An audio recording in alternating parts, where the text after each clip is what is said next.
Bienvenidos a Valor con B, un podcast de Bestinver para que nos acompañes en nuestra pasión por la inversión. Bestinver es la gestora independiente de fondos de inversión y pensiones con más de 35 años de experiencia, perteneciente al Grupo Acciona. Hola a todos y muchísimas gracias por estar un episodio más con nosotros. Hola Pepe, ¿cómo estás? ¿Qué tal, Marta? Muy bien, como siempre, muchísimas gracias.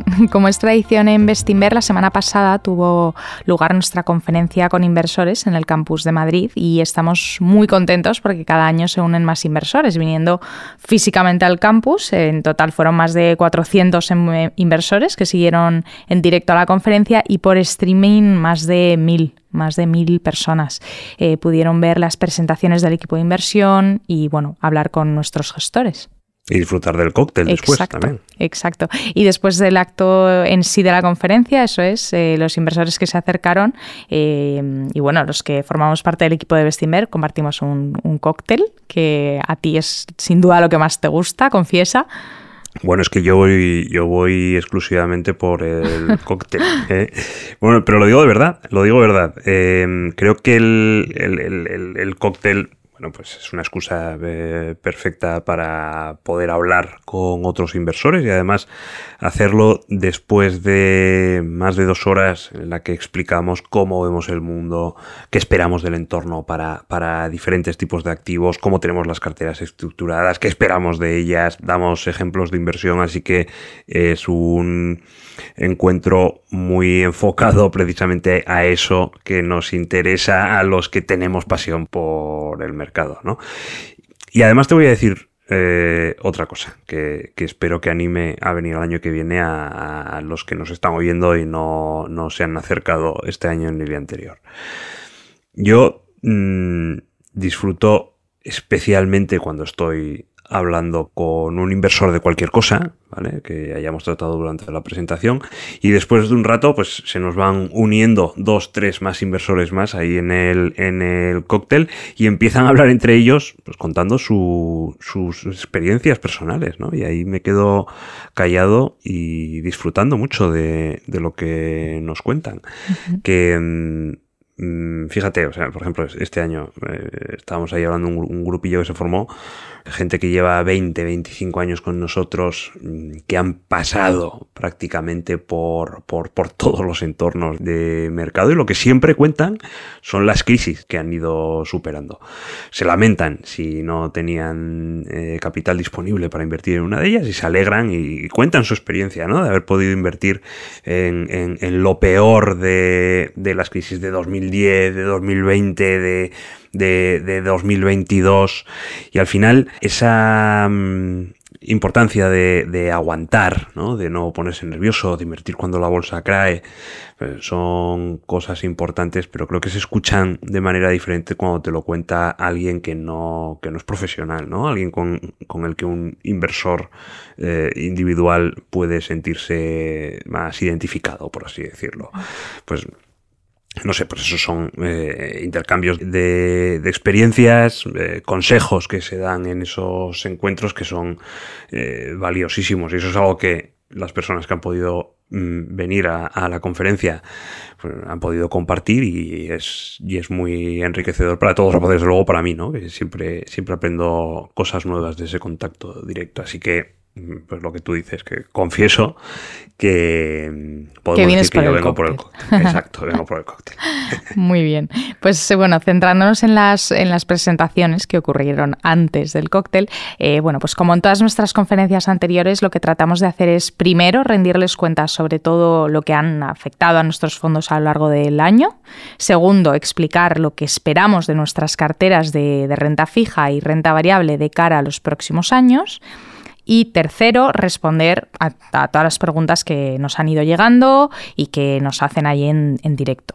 Entonces, haciendo un breve resumen de rentabilidades de nuestros fondos, bueno, pueden ver todas las rentabilidades en nuestra web, el vídeo completo de la conferencia, pero todos nuestros fondos de renta variable se encuentran con una rentabilidad de doble dígito a 3 años y la mayoría también a 5 años. Quería destacar también el comportamiento de Bestinver Bolsa. A 14 de noviembre, que fue la fecha para recoger los datos de la conferencia en el año, year to date, llevaba un 47%. Bueno, siempre hay que poner en contexto las rentabilidades, y es que habrá años que no sean buenos, pero nuestro objetivo al final es obtener rentabilidades a largo plazo. Y este fondo en 2024 obtuvo un 9%, en 2023 un 26%, en 2022 un menos 6%, en el 21 un 17%, en el 20 un menos 14% y en el 2019 un 11%. Es decir, que estamos satisfechos porque a 3 años llevamos una rentabilidad anualizada del 25% y a 5 años superamos el 19% de rentabilidad anualizada. Por supuesto, como habrán podido escuchar e imaginar, pues hemos pasado por años más complicados, años negativos, y eso es algo que no podemos evitar. Y algo que también explicamos mucho es que, bueno, pues estas rentabilidades también hay que ponerlas en contexto dentro del propio año, un año en el que han pasado muchísimas cosas. Bueno, como era de esperar, a la hora de analizar el entorno hay 2 cuestiones que han dominado la conferencia, diría. La primera fue la enorme volatilidad que desató el anuncio de la nueva política comercial de la administración norteamericana el pasado mes de abril, que, como recordarán ustedes, supuso caídas en torno al 20% en los índices. Y en segundo lugar, bueno, pues ese vértigo, ¿no? Ese mal de alturas que al final es normal, que mucha gente sufre cuando se plantea invertir en máximos históricos. No sé, Pepe, si quieres comentar alguno de ellos, profundizar un poco. Bueno, o sea, sin entrar en detalles técnicos, ¿vale? Porque estoy seguro que ya pues, nuestros oyentes pues, están suficientemente informados de todo lo que pasó en los aranceles y tal, ¿no? Pero creo que lo que sí me gustaría centrarme es, por así decirlo, en el denominador común que tienen tanto esa volatilidad que decías después del anuncio de la política arancelaria y también el mal de altura, ¿no? del que acabas de hablar. Entonces, ¿qué tienen en común estas 2 cuestiones en apariencia tan diferentes? Pues lo que tienen en común es algo importantísimo para los que estamos en bolsa, que es que suponen una carga psicológica enorme para los inversores. Vamos a empezar con la carga psicológica de los aranceles. Vamos a retrotraernos a ese mes de abril, en el día del Liberation Day que señalaste, pues se salta el pandemonium, ¿no? En el mercado, pues, yo qué sé, titulares de recesión inminente, inflación a punto de desbocarse, el fin de la hegemonía norteamericana, daño institucional, la primera economía del mundo es una república bananera. Es que leímos de todo en aquellos momentos, ¿no? Pero todo se puede resumir en una palabra, que es muy básica, que es miedo. ¿Y qué pasa cuando hay miedo?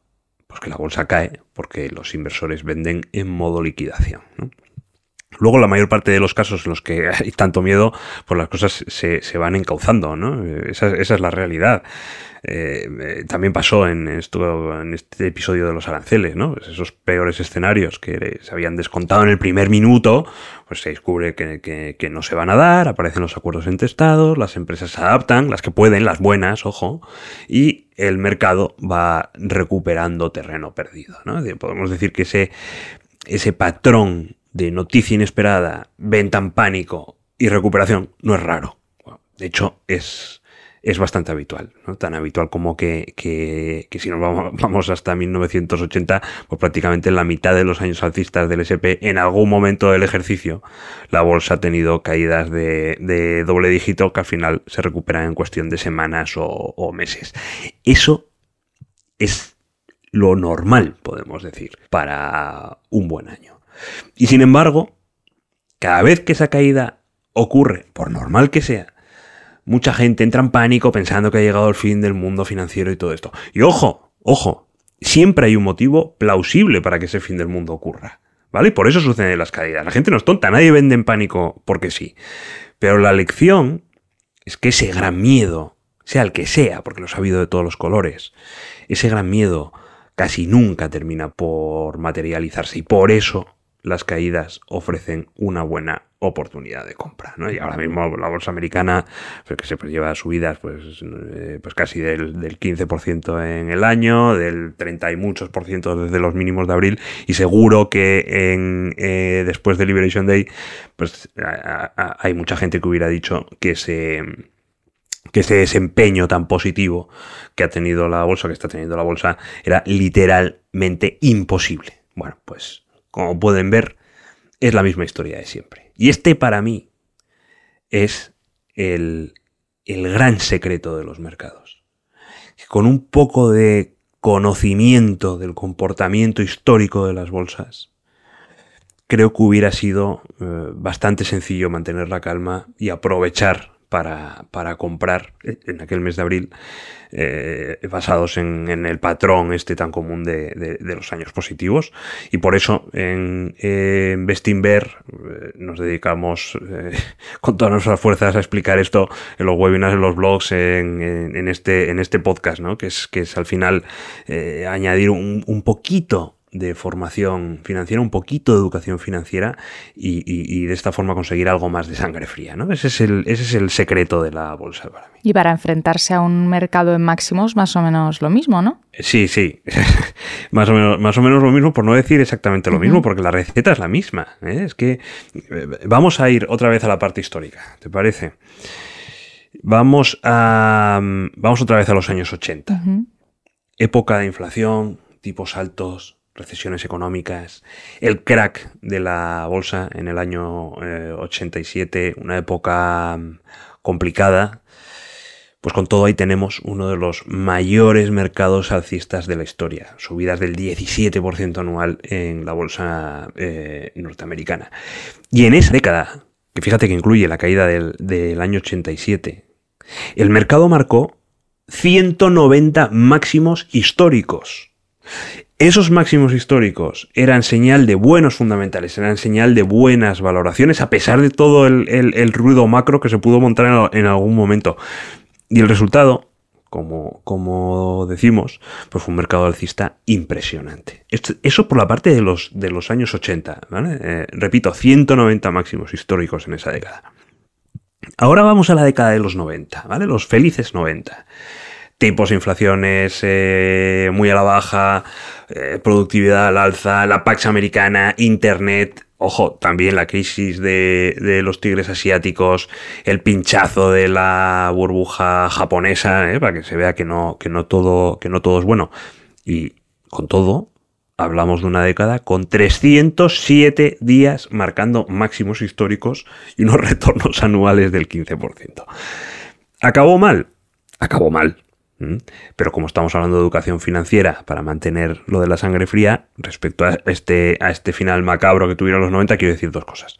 Primero, los que vendieron en el año 1994, por decir una fecha y a mitad de la década, por tener ese mal de alturas y después de 67 sesiones en máximos históricos, se perdieron la parte más rentable de los años 90. Y un dato adicional para los miedosos. Esos que compraron a finales del año 94 el SP, ¿vale? En el momento más bajo, después del pinchazo de la burbuja, todavía tenían ganancias totales de doble dígito acumuladas, no anuales, pero no entraron en pérdidas. Nota para los miedosos. Y segunda cosa que quiero decir, y otra vez volvemos a la educación financiera. Yo les recomiendo que revisen nuestro podcast y los blogs sobre la historia de las burbujas y las grandes caídas para que vean que esas condiciones necesarias que se han repetido a lo largo de la historia para que se formen esos entornos de máximo peligro, hoy no es tan sencillo como eso, ¿no? Es otra vez, educación financiera para vencer, en este caso, la presión psicológica que produce el mal de alturas. Así que, resumiendo, tanto si analizamos el episodio de los aranceles, con el miedo en un mercado en mínimos, como el miedo que ahora tiene mucha gente al mercado en máximos, la historia nos da dos enseñanzas que no podemos olvidar los inversores nunca bajo ningún concepto. La primera de todas, la hemos repetido hasta la saciedad, las caídas son normales y hay que aprovecharlas. Y en segundo lugar, hay que dejar correr las ganancias porque cuando los máximos históricos se suceden, las rentabilidades son enormes. O si quieres podemos darle la vuelta a estos argumentos o a estas lecciones. Hay dos errores que no podemos cometer. Primero, cortar las ganancias por vértigo y segundo, no aprovechar las caídas por miedo, ¿no? Estas son las grandes lecciones. Para mí, ya te digo que para mí este es el secreto de la inversión en bolsa. Que me he alargado como siempre, pero creo que son dos cuestiones que tenemos que repetir sin parar. Ha quedado muy claro y estos mensajes los repetimos muchas veces en la conferencia. De hecho, Ricardo Seixas hizo una reflexión muy interesante que creo que de hecho lo resume perfectamente. Y es que en su intervención explicó lo que muchas veces hemos llamado la paradoja del inversor. ¿Y en qué consiste esta paradoja? Bueno, pues es ese bloqueo psicológico que sufre un inversor cuando no quiere invertir en el máximo histórico porque ve la bolsa muy alta, pero que tampoco compra cuando hay caídas porque el pánico generalizado le asusta y, bueno, pues piensa que las bolsas van a seguir cayendo. Entonces, al final, ¿a qué te lleva esa paradoja? A no comprar por una cosa. Y su contrario implica que los inversores no invierten en bolsa, se pierden las buenas rentabilidades y al final, ¿cuál es el resultado? Pues que se impide que el crecimiento compuesto actúe sobre su cartera y terminan con rentabilidades pues mucho más bajas de lo que podrían conseguir. Una pena. Sí, es súper común esta paradoja del inversor, que en realidad es la gran tragedia, ¿no? La gran tragedia del inversor. Uh-huh. Totalmente. Es que, la causa de ese drama es al final la falta de educación financiera. Sí. De hecho, una de las estadísticas que más usamos en nuestras formaciones internas, me parece que Tomás lo comentó en el turno de preguntas, es un estudio de las rentabilidades hipotéticas que hubiera obtenido un inversor en el Standard & Poor's 500 entre 2005 y 2024. Como saben, ese periodo incluye la gran crisis financiera de 2007, la crisis del euro, la pandemia del COVID y aún así la bolsa norteamericana multiplicó por 7, incluyendo dividendos, por un 7,17 exactamente, con más de 400 días de máximos históricos. En el estudio, al final, lo que se plantea es cómo se hubieran rentabilizado $2.000 invertidos anualmente en diferentes momentos. Un inversor que hubiera invertido inmediatamente el 1 de enero de 2005, otro que hubiera invertido de manera periódica, otro en el mejor momento posible de cada año y otro en el peor momento de cada año. Al final lo va comparando con la rentabilidad hipotética que hubiera obtenido invirtiendo en letras del Tesoro. ¿Y sabes cuáles fueron los resultados? Sí, bueno, yo lo sé, pero creo que merece la pena que los repitas. Pues la diferencia de rentabilidad entre el que invirtió en el mejor momento y el que invirtió en el peor momento es de un 23% solamente. Es decir, que a pesar de haber tomado las mejores decisiones contra las peores, la diferencia en un periodo de 20 años es ridículamente baja. Lo verdaderamente tremendo es que el inversor que decidió mantener su dinero en renta fija obtuvo un 70% menos de rentabilidad que el que invirtió en renta variable en los peores momentos de cada uno de esos 20 años. Es decir, el peor inversor de renta variable, repito, el peor, terminó con algo más de $151.000 frente a los $47.400 del inversor en renta fija.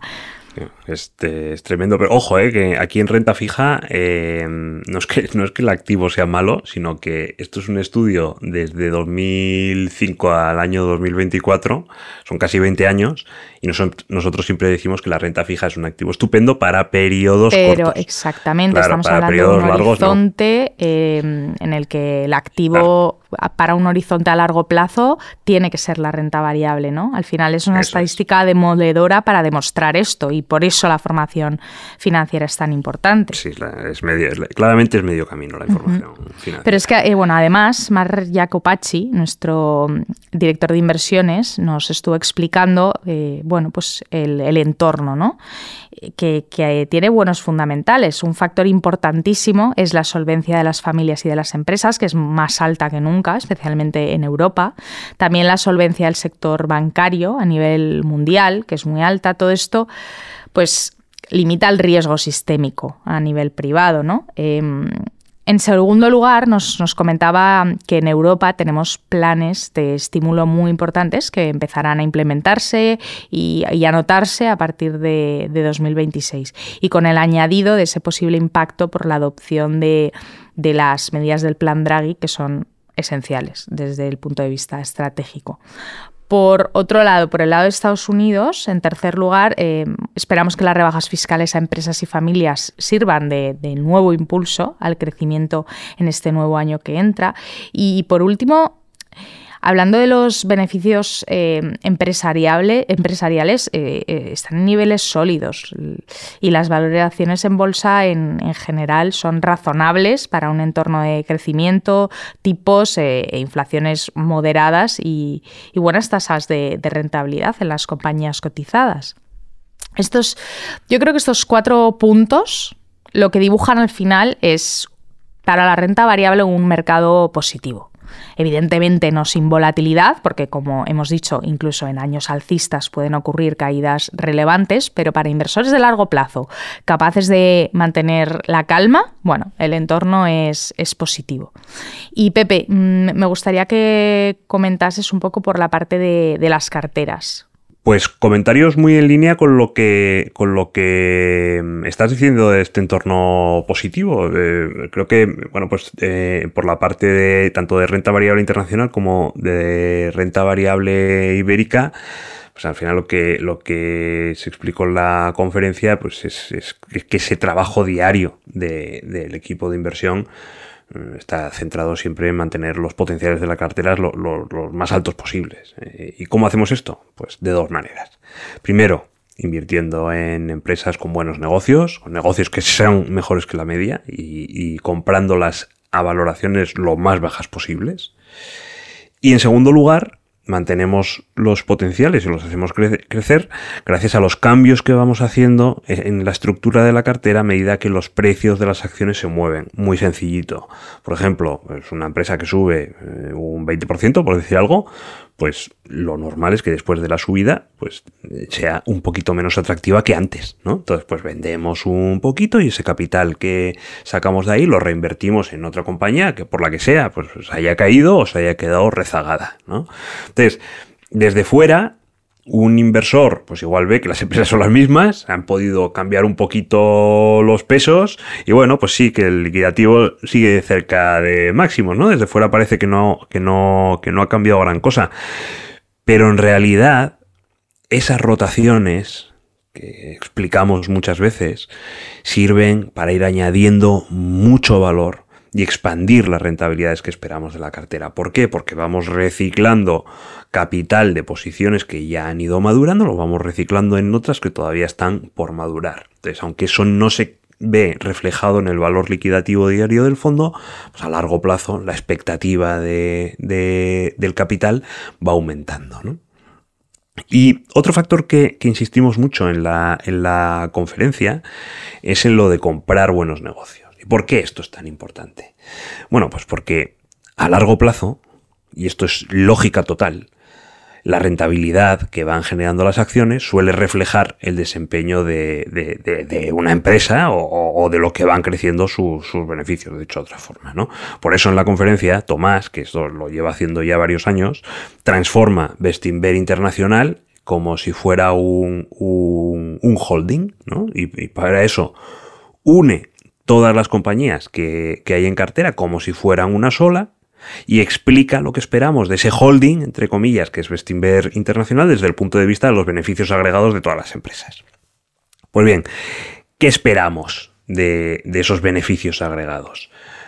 Pues como dijo Tomás en la conferencia, lo que esperamos es que los beneficios normalizados y el flujo de caja libre crezcan pues en torno al 80% en los próximos 4 años. Así que la rentabilidad que esperamos de ese holding llamado Bestinver Internacional pues debería rondar esa cantidad más menos lo que aporte o quite la valoración, que como todos ustedes saben es la parte que no se puede controlar porque depende del mercado, ¿no? Ahora bien, como también explicó Tomás, la cartera cotiza con un 50% de descuento respecto a los índices. Por eso nosotros siempre decimos que hay que comprar barato, ¿no? Al comprar barato, pues compras compañías al descuento. Y esto es importante porque cuando compras compañías tan baratas, lo que estás consiguiendo es que la probabilidad de esos escenarios en los que la valoración aporta rentabilidad por encima del desempeño del negocio son mayores. Uh-huh. En la conferencia también Tomás estuvo hablando sobre la retribución y bueno, también la solvencia. ¿Nos puedes comentar un poco? Sí, perdona.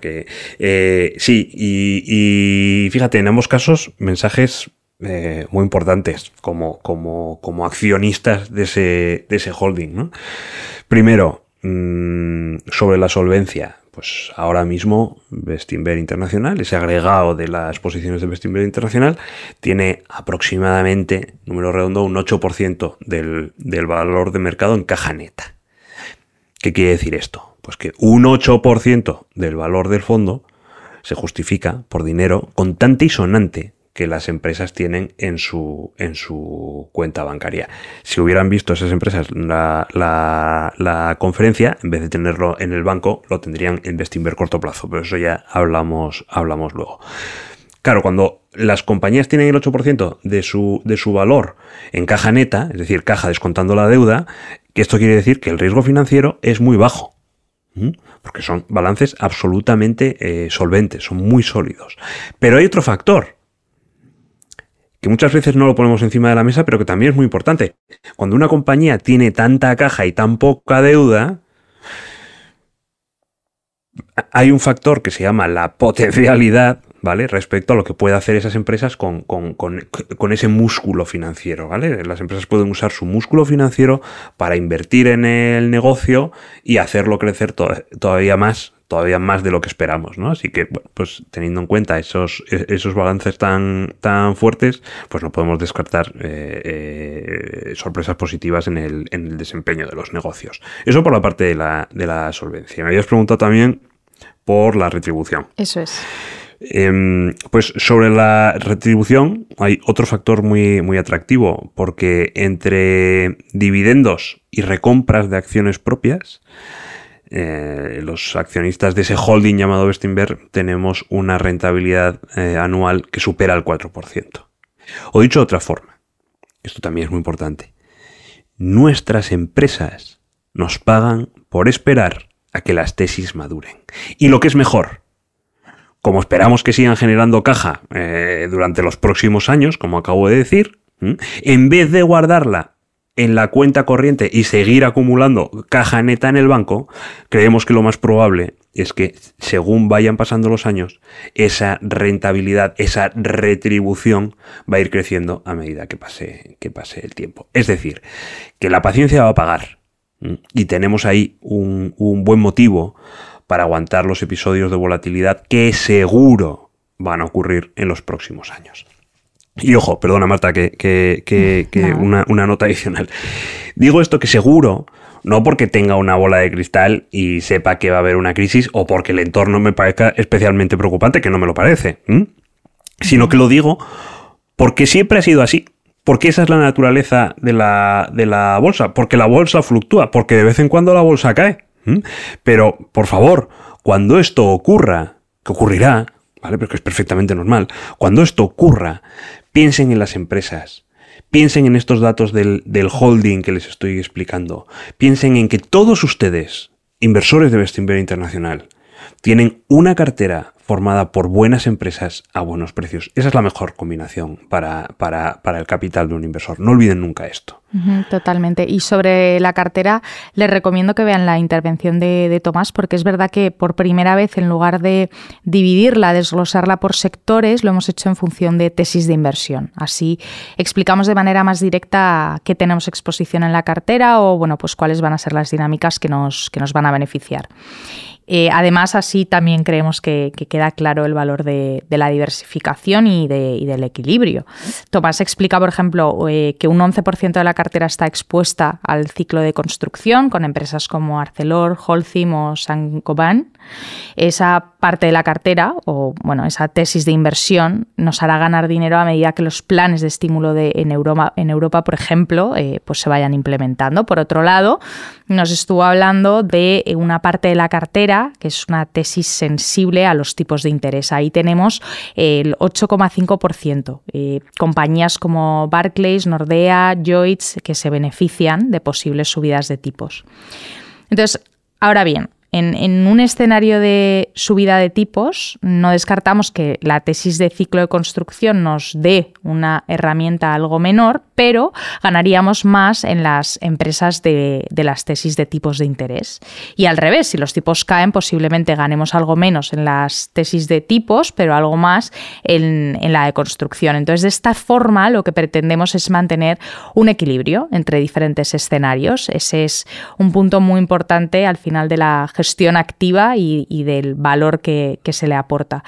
Y es importantísimo, de hecho, no dejen de ver esa parte de la participación de Tomás. Yo creo, Pepe, que es muy interesante. Sí, porque se entiende eso que acabas de decir, ¿no? Como diferentes tesis de inversión no solamente diversifican porque tienen factores de riesgo distintos, es decir, que reduce el nivel de riesgo general de la cartera, sino que además se complementan, ¿no? Y cuando hay un escenario en una no brilla especialmente, pues hay otra tesis de inversión que lo hace muy bien y se van compensando y van generando valor a medida que el tiempo pasa, ¿no? Ese equilibrio de cartera que va más allá de la mera diversificación, y que Tomás lo explicó muy bien cuando dijo que de esta forma el conjunto de la cartera vale más que sus partes por separado. Creo que explicando las diferentes tesis de inversión pues se entiende mejor. Y otra cosa, otro episodio de la conferencia que creo que es muy destacable, que a mí me gustó mucho, es la conversación que tuvo Tomás con Carlos García, nuestro analista de sector industrial, al que, por cierto, conocen ya nuestros oyentes por un podcast en el que Carlos nos explicó cómo estudiar y analizar una empresa industrial, ¿verdad? Que fue una joya. Sí, totalmente, fue un fantástico. Pues Carlos y Tomás explicaron los casos de Heidelberg Materials, que es una empresa de la que fuimos accionistas mucho tiempo y que hemos vendido después de multiplicar por 3 el capital, y Arcelor, que es una idea, bueno, pues ya madura, ¿no? Tenemos más de un 50% de rentabilidad, la tenemos en cartera, no es una idea nueva. Y esto me pareció muy interesante cómo lo plantearon, porque bueno, pues es muy divertido como cuentan los casos, pero lo curioso, lo que a mí me llamó más la atención, es que hicieron hincapié más que en los casos en sí de las compañías. Lo que hicieron fue explicar el paralelismo, los denominadores comunes que estas dos compañías tienen desde el punto de vista de nuestra perspectiva de Bestinver. Es decir, que utilizaron estos dos ejemplos para desgranar nuestro método, ¿no? Nuestra forma de pensar, nuestra forma de analizar de una manera práctica, y lo que es muy importante, que es una de las cosas que dijeron ahí, este es un método que aplicamos siempre a todos los sectores y a todas las empresas. Y lo que hicieron Tomás y Carlos ahí es demostrar que dos empresas tan distintas como una cementera y una acería, la forma de pensar que tenemos es exactamente la misma. Es exactamente la misma. Ese valor de la repetición del método, que a lo mejor desde fuera pues no se le da mucha importancia, es esencial. Porque al final, a base de repetir, nos convertimos en especialistas. Sabemos qué mirar, sabemos qué palancas crean valor. Y ahí es donde nos centramos siempre. De hecho, ahí, siguiendo este método de repetición y repetición en todos los sectores, en todas las compañías, que lleva haciendo Bestinver 35 años, por eso decimos que es tan importante tener esta filosofía de inversión que va pasando de generación en generación. Porque, primero, somos especialistas en lo que hacemos. Y segundo, ustedes, nuestros inversores, saben exactamente cómo tratamos de rentabilizar nuestras carteras y saben, por tanto, alinearse con nosotros. Si nosotros vamos a largo plazo, ustedes saben que para sacar máximo provecho a nuestros fondos tienen que ir también a largo plazo. Y esa disciplina común, al final, a largo plazo es lo que aporta tanto valor, ¿no? De hecho, creo que después de todos los detalles que dieron de las expectativas de cartera, tesis de inversión, Tomás hizo una explicación bastante detallada, vamos, más que nunca, de nuestra filosofía de inversión, de nuestro método. Y algo parecido, sí. ¿No? Hizo Ricardo Seixas. Sí. Y además, Ricardo hizo también... Pues yo me acuerdo que estaba ahí con él y la cara de la gente, la verdad, que cambió cuando él empezó hablando del mercado español los últimos 20 años. Y de repente dijo, pues para sorpresa de muchos, la rentabilidad del mercado español ha sido prácticamente la misma que la del mercado mundial en 20 años. Claro, esto a la gente le llamó mucho la atención. ¿Por qué? Pues porque muchos han mirado el mercado ibérico como si fuera un mercado de tercera, ¿no? Pues craso error.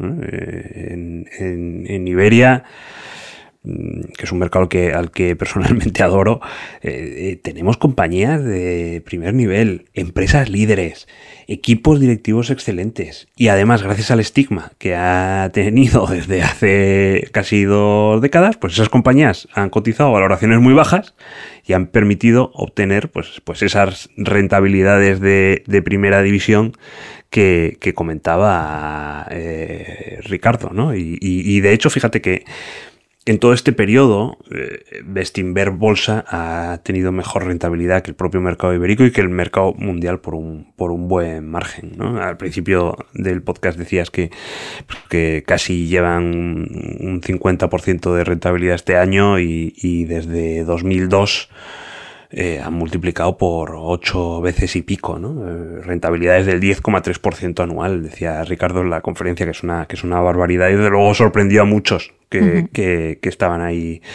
escuchando.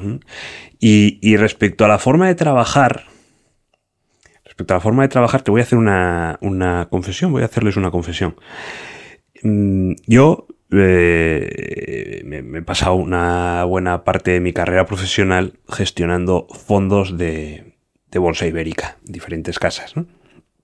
Y siempre tenía a Ricardo y a su equipo como un competidor insuperable, ¿no? Y por eso no solo tienen el mayor de mis respetos, que cuidado, que en un sector tan competitivo como este, ganarte el respeto de un competidor es mucho, pues no solo eso, sino que ahora que estamos en la misma trinchera y que les veo trabajar, les veo hablar con las compañías, les veo cómo discuten las tesis de inversión entre ellos, cómo estructuran la cartera, los movimientos que hacen. Ahora ya no solamente les puedo juzgar por sus resultados, ¿no? Sino que además les puedo juzgar por la forma en la que consiguen esos resultados tan buenos. No tengo ninguna duda, pero ninguna duda de que es el mejor equipo ibérico y que lo es desde hace tiempo. Así que vamos, yo personalmente encantado de estar ahora en la misma trinchera que ellos. Así que les animo a que no pierdan la oportunidad de escuchar a un inversor con mayúsculas como es Ricardo y que como desglosa su cartera, su forma de gestionar las posiciones es una maravilla. Vamos. Totalmente, Pepe. Y por último, si te parece, vamos a hacer un poco el resumen de la parte de renta fija con Eduardo Roque. Sí. Bueno, pues Eduardo lanzó 3 mensajes clave.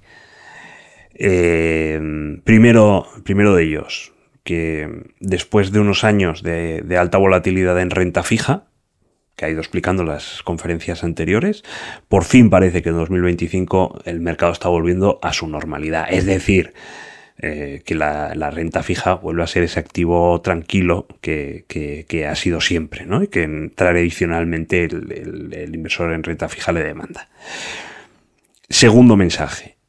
La TIR o rentabilidad esperada de sus carteras, de las carteras de renta fija, pues aunque es algo más baja que en ese pico que tuvieron en 2022 y 2023, que les recomiendo que vean las participaciones de Eduardo en nuestras conferencias anteriores, porque los explica muy bien, pues a pesar de ser un poquito más bajos que en ese pico de 2022 y 2023, la TIR o rentabilidad esperada de las carteras sigue siendo muy atractiva respecto a la que hemos tenido en los últimos 15 años, 10-15 años, ¿no? En concreto, Bestinver corto plazo tiene una TIR del 2,2%, Bestinver renta del 3,5% y Bestinver deuda corporativa del 5,3%. O sea que en términos de los últimos 10-15 años son, vamos, TIRs todavía muy altas, ¿no?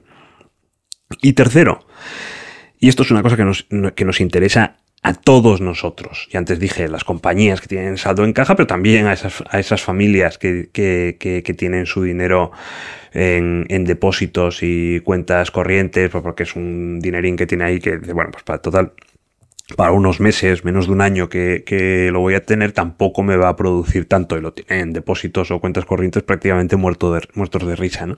Pues Bestinver corto plazo, con un 2,2% de TIR, pues sigue siendo una opción muchísimo mejor, ¿no? Porque ese dinero que tenemos ahí parado también puede producir, aunque sea por un plazo de tiempo corto. Para eso está la renta fija, y la gestión que hace el equipo de Eduardo es fantástica. O sea que por lo menos vamos a darle una vuelta, ¿no? A esa posibilidad que es muy sencillo invertir en Bestinver corto plazo. Vamos a darle una vuelta a eso. Y luego, a mayor plazo de esos 12 meses, tenemos Bestinver renta y Bestinver deuda corporativa con rentabilidades esperadas por encima de la inflación, capaces de mantener el poder adquisitivo y además pues, añadir esos puntos de rentabilidad real extra para inversores con plazos temporales de 1 a 3 años, ¿no? Así que bueno, pues como ves, la conferencia, así por resumir, renta variable internacional, ibérica y renta fija, la